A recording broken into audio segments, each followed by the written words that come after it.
Boa noite. Nesta quinta-feira, a gente entrevista a especialista em marketing político, Joyce Moura. Vem falar, entre outros assuntos, sobre também a participação da mulher na política. E mais, vereadores de Mossoró falam porque não vão concorrer à reeleição neste ano. O cenário político está no ar.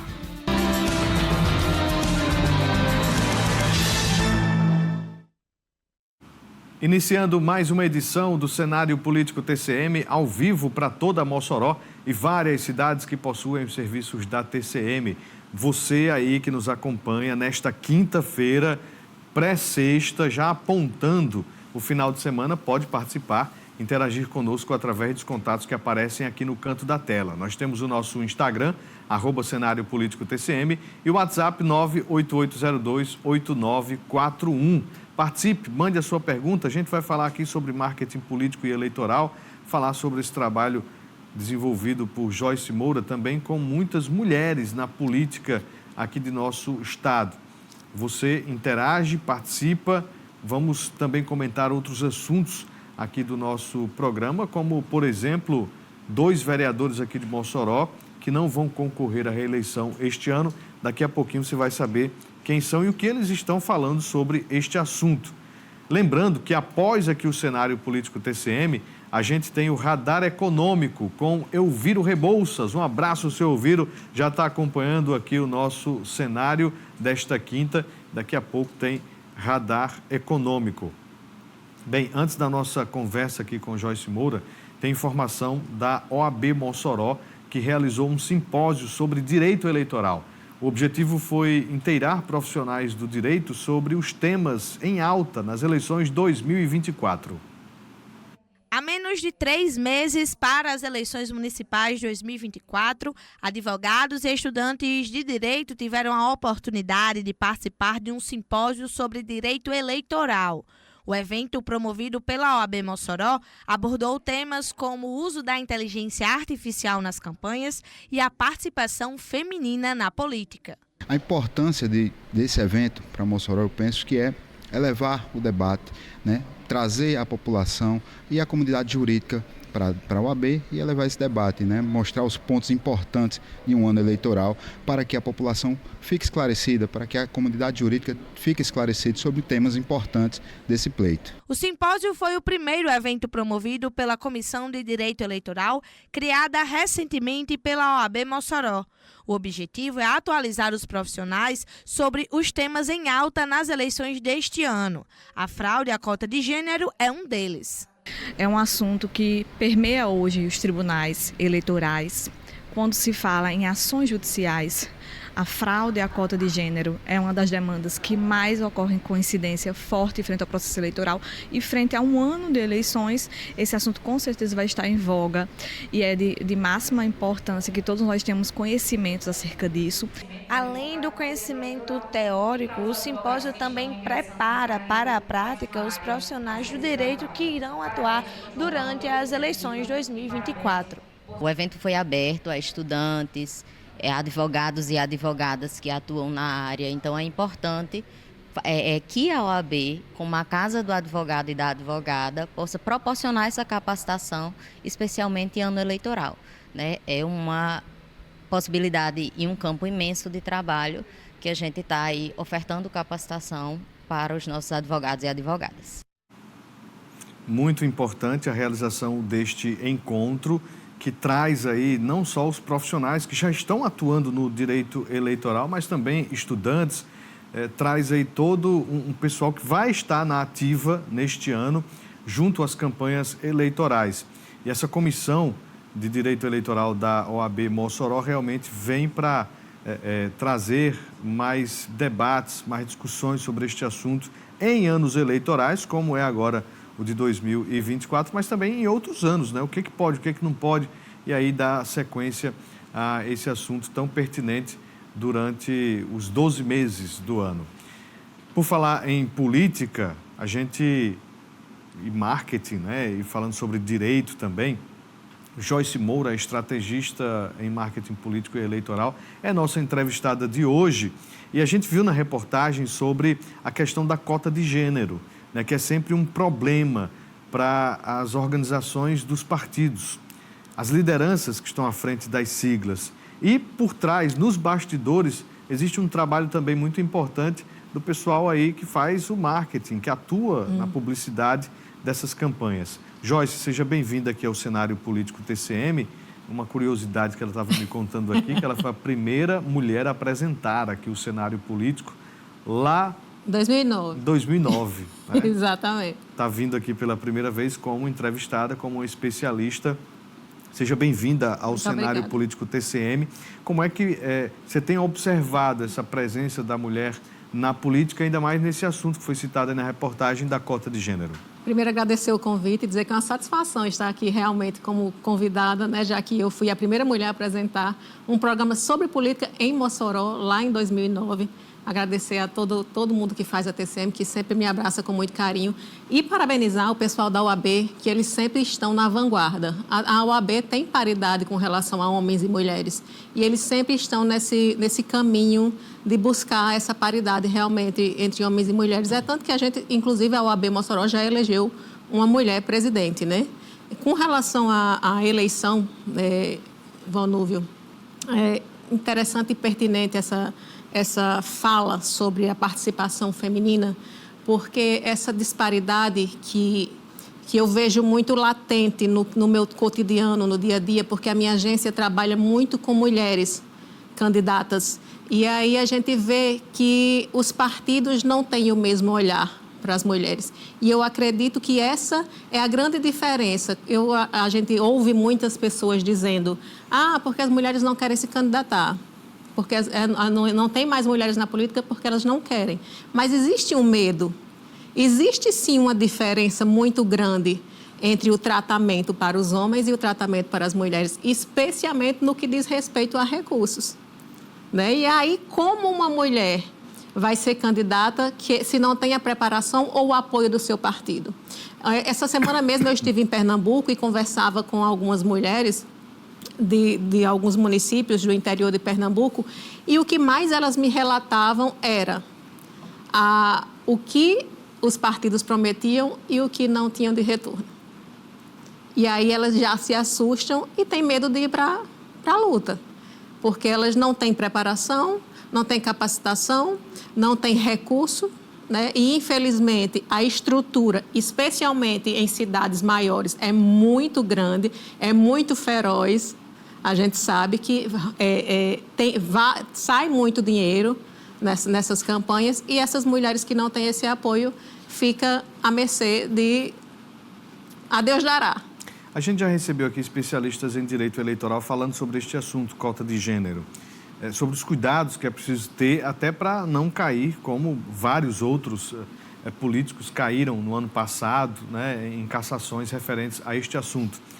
Mas, do ponto de vista ali da estratégia, né, você tem atuado também nessas campanhas, e quando você senta que vai ver uma campanha majoritária, mas que você precisa também olhar a proporcional, isso passa no radar desse planejamento? Passa no radar do planejamento, e a gente, falando em questão de direito eleitoral, né, a gente está sempre junto com o direito e com a contabilidade, para a gente fazer tudo certinho, né? Porque a gente sabe que até bem pouco tempo não existiam as cotas, né? Começou a existir as cotas, não existia a questão da fiscalização, começou a existir a fiscalização, começou a vir mais candidaturas laranja, e agora a gente precisa, Vonúvio, de fiscalização com relação à distribuição do recurso, que é a maior dificuldade, volto a repetir, dentro das campanhas que a gente chega para pontuar, vamos lá, fazer uma campanha majoritária e fechar a proporcional. A maior dificuldade é ainda recurso, é ainda ter esse partido fazendo o que deve ser feito para homens e mulheres. E essa dificuldade, ela é colocada à mesa e precisa ser solucionada ali, antes que venha ali a apuração das urnas, né? Porque depois fica mais complicado. Eu fiz uma live essa semana e umas 3 pessoas perguntaram como é que faz campanha sem dinheiro. Como é que faz campanha sem dinheiro? Aí a resposta, do ponto de vista do profissional do marketing, existe a campanha possível e a campanha ideal, né? A possível, A Ideal, a gente sabe que é uma estrutura grandiosa, né? Com profissionais de todos os tipos, desde o estrategista de marketing, aí vem redator, vem diretor de arte e tudo, mas existe a campanha possível, que é justamente a que você não tem tantos recursos, e aí você vai ver qual é que é a sua prioridade. As pessoas que me perguntaram eram candidatas a vereadoras, né, na verdade. E aí eu fui dando algumas sugestões para elas irem fazendo estrategicamente com o pouco que elas têm, né? Porque a gente sabe também que existem pessoas que se jogam na política e não têm o conhecimento de como é a estratégia. Um exemplo, vamos lá, um exemplo prático. Numa campanha presidencial, normalmente, um presidente defende educação, saúde, segurança e economia, né? Prefeito, educação, saúde, desenvolvimento. 3. Aí tem vereador que quer defender 4 bandeiras. Não pode. Aí foi isso que eu fui dando ideias para ela. Ó, se você é candidata a vereadora, você mora em um bairro e tem acesso a mais 2 bairros, foque naqueles 2 bairros, foque em um tema que você seja referência. Se você é professor, se você já trabalhou como assistente social, se você trabalha com crianças, foque nisso. Então, aí você vai minimizando e diminuindo os seus custos. Vamos de informação. O vereador Isaac da Casca, que foi campeão de votos em 2020 e não vai concorrer à reeleição neste ano de 2024, conversou com o jornalismo TCM sobre as especulações de uma possível candidatura como vice na chapa de Zé Peixeiro. Já pensou? Zé, que é do Republicanos. A realidade hoje, nós estamos conversando e dialogando com alguns partidos. Hoje existe 7 pré-candidaturas postas aqui na cidade de Mossoró e nós estamos discutindo, dialogando com algumas dessas chapas, alguns desses partidos, e nós iremos discutir, iremos apoiar o melhor projeto para a cidade de Mossoró. Pois é, essa declaração foi dada ao nosso colega repórter Danilo Queiroz ontem na Câmara de Mossoró. Câmara que começou com sessão, mas por falta de quórum finalizou os trabalhos. E o Isaac da Casca disse que está com esse diálogo. O Isaac hoje é do MDB. E hoje saiu uma informação de que, em entrevista aqui em Mossoró, o Laurence Amorim, que é pré-candidato a prefeito pelo PSDB, ele confirmou, ele revelou diálogo muito bom com o MDB, que é o Movimento Democrático Brasileiro. Com isso, indicou que a legenda também deve compor a frente ampla de oposição que apoia a pré-candidatura dele à prefeitura de Mossoró. Então, o partido que é liderado aqui no estado pelo vice-governador Walter Alves, existe uma tendência de manter essa aliança com Laurence Amorim. O Zé Peixeiro mantém a sua pré-candidatura a prefeito aqui em Mossoró. Isaac não vai concorrer à reeleição. Ele vai ter a sua mãe como candidata da família, porém pelo Republicanos, que aí sim é o partido de Zé Peixeiro. A segunda vereadora mais votada nas eleições de 2020, a Carmen Júlia, que é filha de Isabel Montenegro, é um dos nomes dos 3, né, que não vai concorrer à reeleição neste ano. Ela conversou com o Danilo, nosso colega lá na Câmara, sobre o motivo de sua desistência. Eu entrei na última eleição meio que de última hora, de paraquedas, para substituir a eleição da minha mãe. Apenas há 18 dias da eleição e, como você mesmo falou, conseguimos ser a segunda mais votada com apenas 1 voto de diferença do primeiro colocado. Tivemos 3.112 votos. Mas eu não tenho a pretensão de ir para a reeleição, porque, como eu falei, eu nunca tive pretensão política, entrei de paraquedas, de última hora, e também fui nomeada num concurso público no Tribunal Regional do Trabalho, onde eu também dou expediente e trabalho, estou acumulando com a função de vereadora. Tenho 2 filhos pequenos, um de 3 anos e outro de 5 meses, então, assim, trabalho de dona de casa, de mãe, também esse trabalho como servidora pública na Justiça do Trabalho, tudo isso acumulado dificulta mais permanecer na política, que realmente toma muito tempo, tem que se dedicar bastante às atividades e também à nossa população. A dedicação é quase total, né? Se às vezes o vereador tem ali por trás, né, como fonte de suporte da família a esposa, imagine a esposa, a mulher, na verdade, com 2 filhos, realmente fica muito complicado. Tem esse concurso que passou recentemente, a Carmen Júlia. Eu tive de conversar com Isabel Montenegro, que sempre assiste aqui o Cenário Político TCM. Conversei com Isabel há algum tempo pelo WhatsApp. Eu perguntei, já sabia, né, já era público que Carmen Júlia não ia concorrer à reeleição. Perguntei se Isabel ia ficar de fora do pleito. Ela disse que não, vai participar, terá candidato, não vai concorrer, mas vai apoiar alguém. E imagine, aqueles mais de 3 mil votos de 2020, agora devem ir para outro nome apoiado aí por Isabel Montenegro. Então, o MDB de Mossoró vai continuar também com essa mão forte aí de Isabel Montenegro aqui em Mossoró. A gente segue acompanhando aí os bastidores da política moçoroense. Ontem a gente mostrou um raio-x da Câmara de Mossoró. Quem é que vai concorrer à reeleição? Quem que desistiu? Qual é o partido que tem mais candidatos? Você pode conferir esta matéria lá no nosso portal tcmnoticia.com.br ou no programa de ontem aqui, o Cenário Político dessa quarta-feira. Clica lá no YouTube para você conferir esta matéria, essa reportagem e outras entrevistas. Bem, vamos voltar aqui à nossa entrevista com Joyce Moura, estrategista em marketing político e eleitoral. Essa fala de Carmen Júlia, ela é muito real e ela mostra uma dificuldade das mulheres na política também, porque Isabel, na verdade, a Carmen Júlia diz que tem 2 filhos, dona de casa, servidora pública. São muitas tarefas até para a mulher estar na política. É por aí, Joyce, também? Na verdade, quando eu assisti, eu pensei, quando retornar, vou falar sobre. É um dos grandes gargalos da mulher também não entrar na política.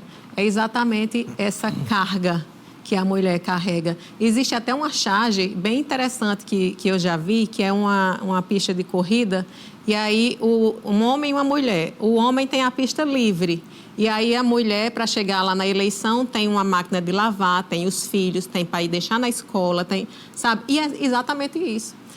O que a gente observa é que homens políticos vão para Brasília. Vou a Brasília passar 2 dias, né, que são deputados federais. Arruma a mala, tá. Se uma mulher for deputada, ela tem que organizar os filhos para deixar na escola. Quem vai deixar, se não tiver com quem deixar. Tem toda essa organização para fazer. Aí já começa na cabeça da mulher o psicológico. E ainda tem a questão psicológica, Vanúvio, da mulher achar, poxa, eu estou deixando o meu filho para ir para longe. Será que não seria melhor eu estar perto dele? Ainda tem também essa preocupação da mulher e a cobrança da sociedade. Joyce, quem que tem... A mulher tem mais facilidade de ter a aceitação do eleitor quando mostra este tipo de realidade, quando tem a sensibilidade sobre assuntos variados, né, para se tratar, para se trabalhar, seja no parlamento ou poder executivo. Existe essa aceitação? Como é que você vê? Não sei se existem pesquisas referentes a isso, mas como é a questão da aceitação da mulher na política por parte dos eleitores. Sim. E não essa dificuldade que vem por parte de partidos e da presença da mulher. É interessante essa pergunta, Vanúvio, que existem sim pesquisas que falam sobre isso. A grande maioria das mulheres dizem que votam sim em mulheres, agora para cargos de legislativo, não para executivo. E elas também dizem que não votam nas mulheres porque acham que elas não ganham o tal do voto útil. Então, existe essa diferença que eu não me aprofundei na pesquisa. A pesquisa não se aprofunda em dizer o porquê que as mulheres votam em outras mulheres para deputada, para vereadora, para senadora, mas não votam para governadora, presidente, prefeita. Né? Nós temos hoje nós temos 91 deputadas, né? Temos 10 senadoras, temos nos mais de 5.500 municípios do Brasil, a gente só tem pouco mais de 650 prefeitas. 900 câmaras municipais, não tem uma mulher sequer vereadora. Olha só, né? É um número absurdo. E a Câmara de Mossoró, das 23 vagas, apenas hoje são 2 mulheres, né? Exatamente. E olha só, Mossoró, eu estava lendo uma matéria que Mossoró, que o Rio Grande do Norte está à frente da média nacional com relação a mulheres prefeitas. A média é em torno de 12,3%, o Rio Grande do Norte tem 22,2%. Só fica atrás de Roraima, que é 26 e pouco de prefeitas. Então, nós ainda estamos à frente disso, né? Tanto que nós temos uma governadora mulher, só se junta a Raquel Lira, que é de Pernambuco, né? As únicas governadoras do país. Então, a sensibilidade, a gente precisa dessa sensibilidade da mulher na política, porque só nós mulheres temos alguns temas muito sensíveis que somente nós podemos lidar com eles. A gente até já conversou sobre isso, eu sempre bato muito nessa tecla. Somos gratas aos homens que nos antecederam e conseguiram conquistar muitas vitórias, mas existem temas e determinados vieses, fatores que só as mulheres sabem lidar com isso. Esses temas, eles necessitam ser trabalhados somente na campanha, ou na pré-campanha já é possível de fazer esses apontamentos? Vanúvio, eu sempre costumo dizer que é muito importante a comunicação política. Eu vou seguir dizendo isso. Uma comunicação política bem feita, assertiva, durante a pré-campanha, que agora se estende por muito tempo, né? Que antigamente a pré-campanha era mais curtinha. Mas existem cidades que passam o ano inteiro em pré-campanha. E quem quer ser candidato a algo, quando você pensar, eu acho que eu vou ser candidato, já começa a fazer uma comunicação legal, porque você economiza lá no marketing eleitoral. Se você faz um marketing político bem feito, lá no marketing eleitoral você economiza bastante. Por quê? Aqui no marketing eleitoral, que a gente já está próximo, a gente está na pré-campanha pegando fogo, né? Porque só começa dia 16 de agosto, a propaganda eleitoral permitida, né? As convenções começam sábado agora, de 20 de julho a 6 de agosto, né? Mas a propaganda política eleitoral só a partir de 16. Então, nós estamos mesmo no fogo da pré-campanha, né? Mas a pré-campanha já vem há bastante tempo. Então, se você faz uma pré-campanha bem feita, você é conhecido e reconhecido. Quando você chega na campanha, você vai ser reconhecido pelos seus valores, pelo seu trabalho, pelos seus princípios, e aí você vai economizar bastante, porque as pessoas, os eleitores já vão ter ciência de quem é você. E é o que a gente faz na pré-campanha, apresentar o candidato à população, dizer quem ele é, quais os valores que ele tem, os princípios, as bandeiras que ele defende, as causas que ele defende. Então, a gente tem que fazer um marketing político bem feito para que no marketing eleitoral, que é essa corrida de 100 metros, tiro curto, você não precise gastar tanto. E essa propaganda, ela só é feita nas redes sociais? De forma alguma. De forma alguma, eu volto a dizer, sou extremamente defensora do marketing digital, venho lá do marketing off, né? Comecei lá atrás, lá em 2006, quando não existia, não existia marketing digital.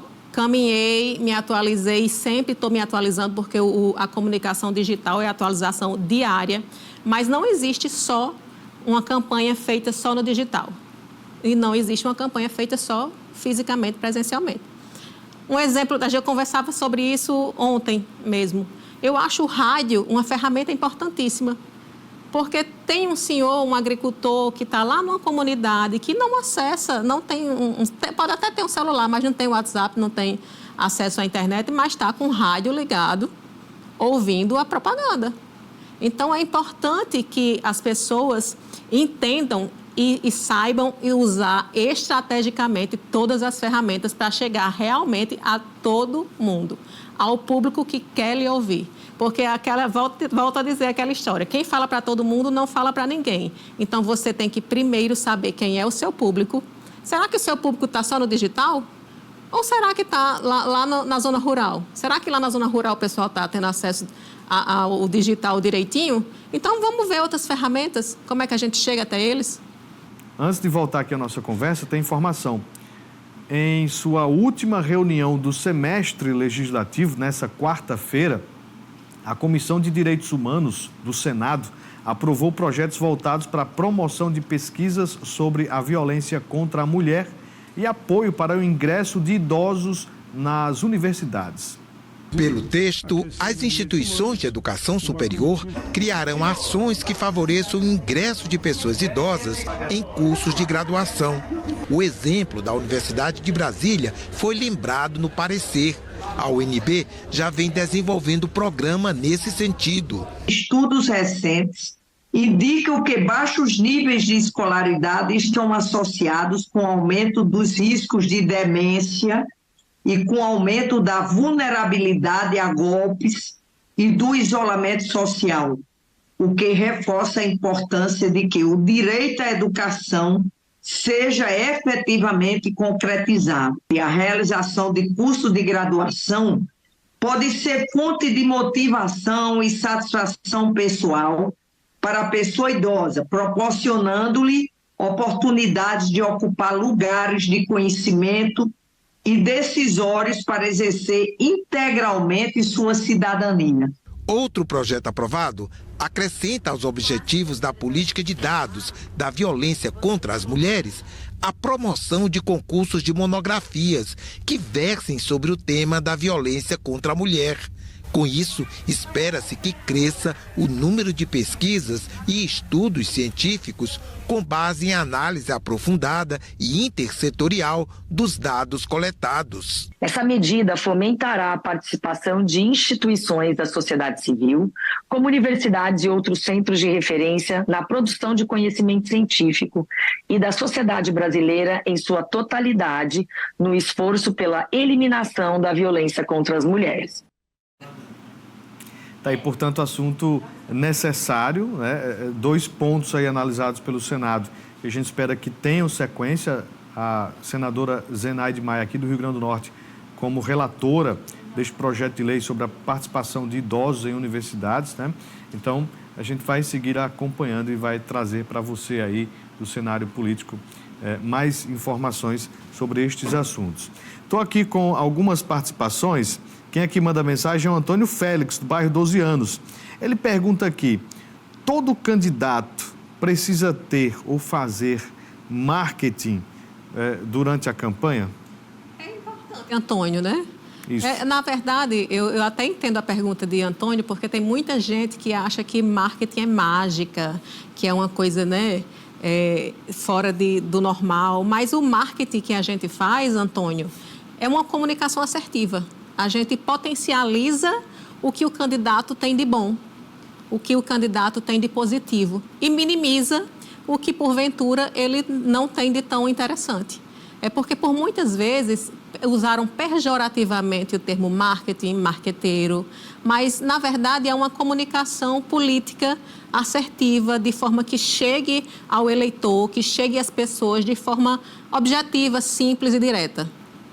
A gente está vendo, pelo menos eu gosto de acompanhar as eleições nos Estados Unidos, e o marketing americano para a campanha presidencial é algo assim fora do comum. Aquela estrutura é perfeita. Pois é. Hoje, inclusive, tem o pronunciamento, sei que já teve, do Donald Trump, do Donald, né, que está sendo meio que endeusado depois do atentado, mas o marketing por trás disso é algo impressionante. Fortíssimo.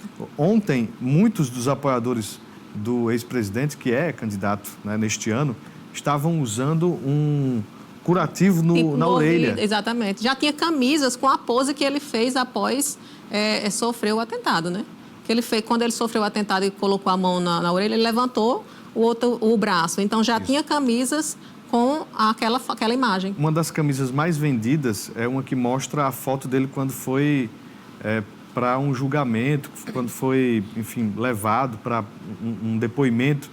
É possível de se utilizar estes aspectos, entre aspas, negativos da carreira, ou esses pontos mais polêmicos, e se transformar em algo positivo? A gente vê isso acontecendo, mas isso é possível com todo político, Joyce?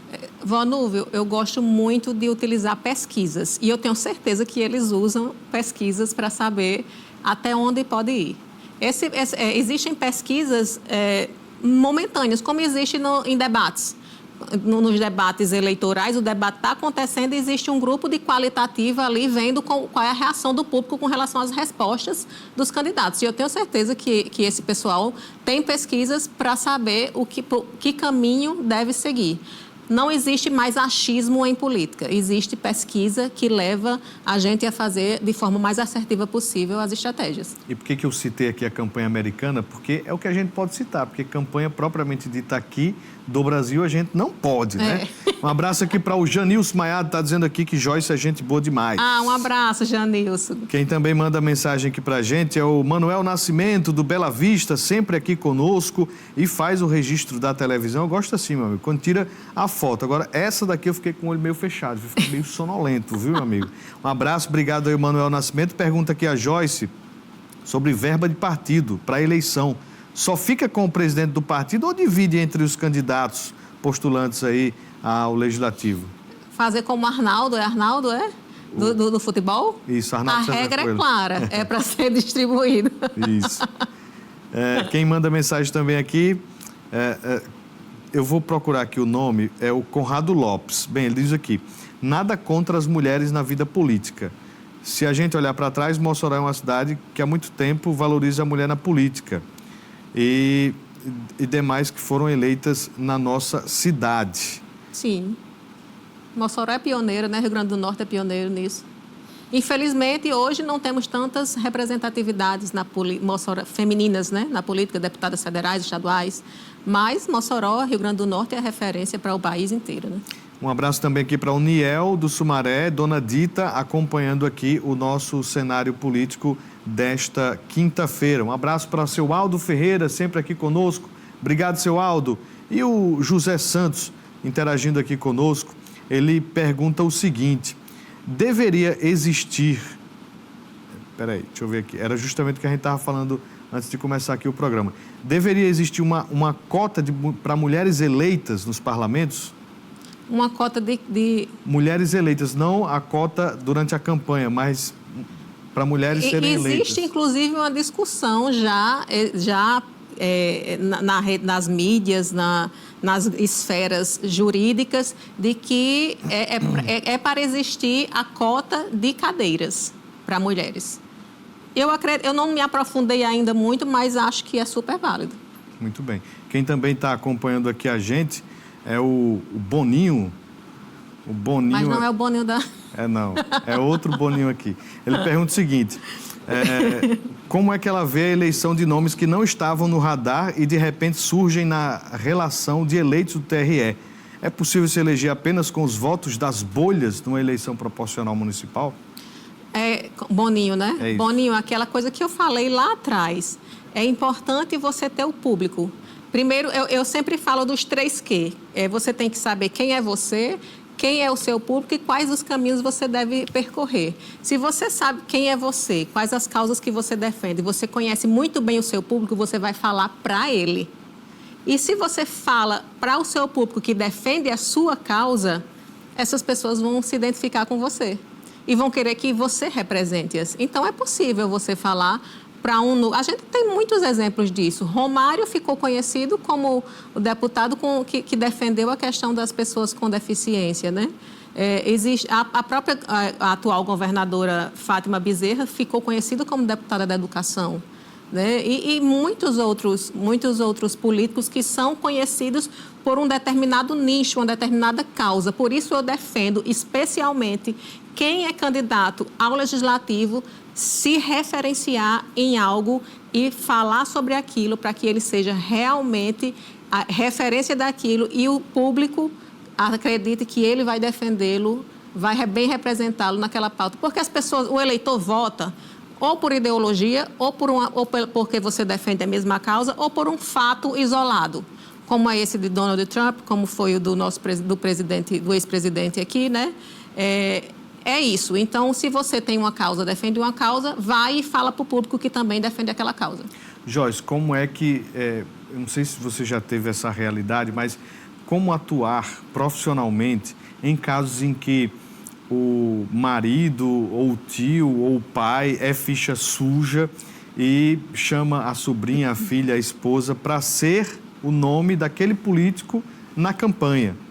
Então, ela está sendo colocada, a mulher ali, ficha limpa, para poder concorrer às eleições. Como trabalhar essa figura política que está ali como até mesmo neófita nesse projeto.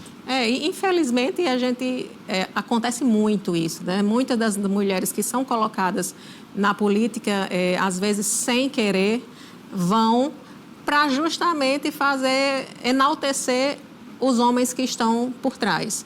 Mas, como eu falei, Vonúvio, existem valores meus, estou falando de Joyce Moura, inegociáveis. Eu não vou trabalhar para ele, eu vou trabalhar para ela, que é a minha candidata, que é quem me contratou. E aí a gente faz todo um trabalho, desde a análise SWOT, que para vocês que não sabem, é a nossa famosa FOFA, que são forças, oportunidades, fortalezas e ameaças, que é daí onde eu penso o que ela tem de para potencializar e o que tem de minimizar. Faço uma entrevista em profundidade, que aí eu faço um raio-x dela. E aí a gente vai, sim, dentro da FOFA, que é a análise SWOT, a gente vai lá identificar o que é que o marido, ou o primo, ou o tio prejudica ou não. E é aí onde a gente vai tentar minimizar e descolar a imagem dela. Mas a campanha que eu vou fazer é para ela, é para potencializar ela. Às vezes a gente consegue descolar a imagem, outras nem sempre. Um abraço aqui para o Jean Paul Contador, tá ligado aqui no cenário político TCM. Um abraço também aqui para a Regina do Abolição 2. Encontrei com ela aqui na recepção TCM hoje de manhã. Uma senhorinha muito simpática, trouxe inclusive uma demanda lá de Tibau. Dona Regina, sempre acompanhando aqui o nosso programa. Obrigado demais pela audiência de todas as noites. E quem também sempre acompanha aqui o nosso programa é o Kelson, lá do Alto da Bela Vista. Um abraço, Kelson, o vizinho aí do nosso colega Osiel aqui da TCM.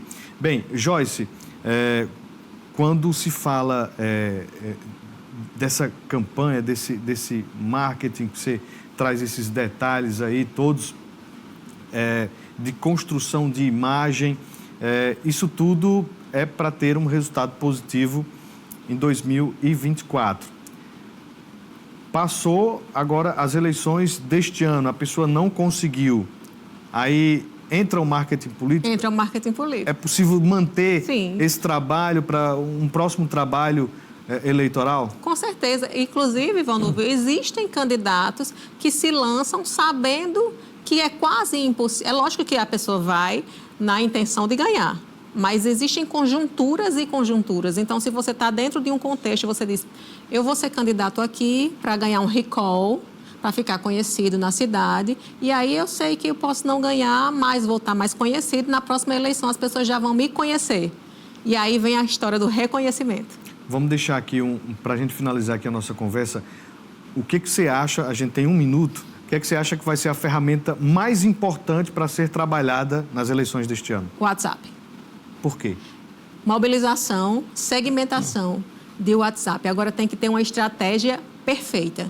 Você tem que mandar mensagens direcionadas. Primeiro, não é todo mundo que tem um celular que tem uma memória boa. Segundo, não é todo mundo que gosta de estar recebendo mensagem direto, né? Então, você tem que ter um banco de dados direcionado com nome, profissão, rua, bairro, que aí quando você tiver uma proposta, você é candidato, eu tenho uma proposta para enfermeira, eu tenho lá Joyce, enfermeira, bairro tal, direciona para ela. Eu não vou estar recebendo mensagem de todo mundo, poxa, que eu sou prestigiada, fulano mandou diretamente para mim. Então, tem que ter essa estratégia. Eu acredito que vai ser o pulo do gato, o WhatsApp. Joyce Moura, estrategista, especialista em marketing político eleitoral. Muito obrigado por ter vindo conversar conosco aqui no cenário político. Eu que agradeço e eu quero aproveitar para mandar um abraço, Manu, que eu tenho certeza que ela é sua telespectadora, que era minha, Lucila, é a esposa do meu pai, uma pessoa maravilhosa e é sua telespectadora. Muito bem, muito obrigado, Lucila, aí pela audiência. Até a próxima, Joyce. Até a próxima, muito obrigada. A você de casa, a gente agradece a audiência. Boa noite, até amanhã aqui no cenário político. Não sai daí, vem aí o Radar Econômico com seu Ouvir Rebouças. Acorda, seu Ouvir, vai começar o Radar Econômico. Até amanhã.